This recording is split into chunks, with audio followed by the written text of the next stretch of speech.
ఆ 4 టస్క్ ఎలిఫెంట్స్‌ని వాల్మీకి మహర్షి ఏమని కోట్ చేశారంటే, white clouds resembled like white clouds.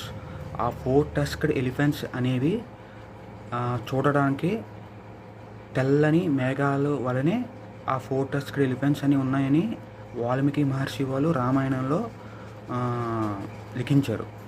ఆ 4 టస్క్డ్ ఎలిఫెంట్స్‌ని కావాలంటే మీరు గూగుల్ సెర్చ్‌లో చూడొచ్చు. ఇదొక ఫ్యాక్ట్.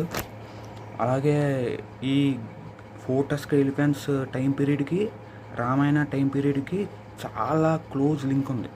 అదేంటంటే 4 టస్క్డ్ ఎలిఫెంట్ అది ఎప్పుడు జీవించినాయి అంటే 23 million years to 1.6 million years. ఈ టైం పీరియడ్ మధ్యలో ఈ 4 టస్క్డ్ ఎలిఫెంట్స్ అనేవి 4 టస్క్డ్ ఎలిఫెంట్స్ అనేవి జీవించినాయి అనేది సైంటిఫిక్ ప్రూఫ్. కావాలంటే మీరు చూడొచ్చు. ఇప్పుడు రామాయణ టైం పీరియడ్ చూసుకోండి.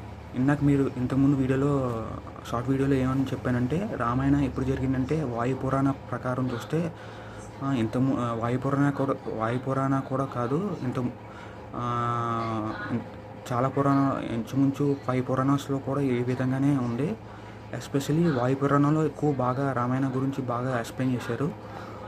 టైం పీరియడ్ గురించి 24th మహాయుగాలో జరిగిందని నేను ఇంతకుముందు వీడియోలో చెప్పాను కదా.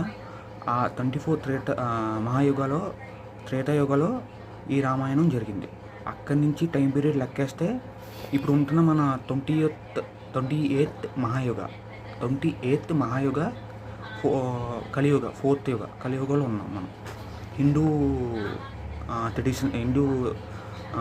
ట్రెడిషన్స్ ప్రకారం మనం చూస్తే, హిందూ బుక్స్, హిందూ స్క్రిప్చర్స్ ప్రకారం మనం చూస్తే, యుగాస్ కాన్సెప్ట్ ప్రకారం చూస్తే మనం కలియుగంలో ఉన్నాం.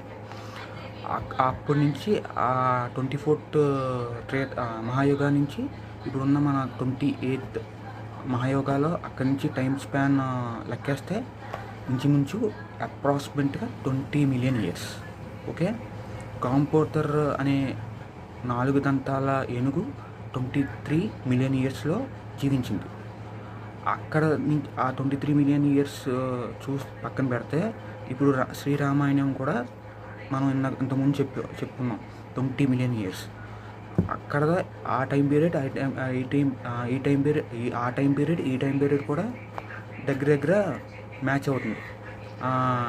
శ్రీరామాయణం కూడా ఆ టైంలోనే జరిగింది కాబట్టి ఆ టైంలో కూడా గోంపోటోర్ కూడా జీవించింది.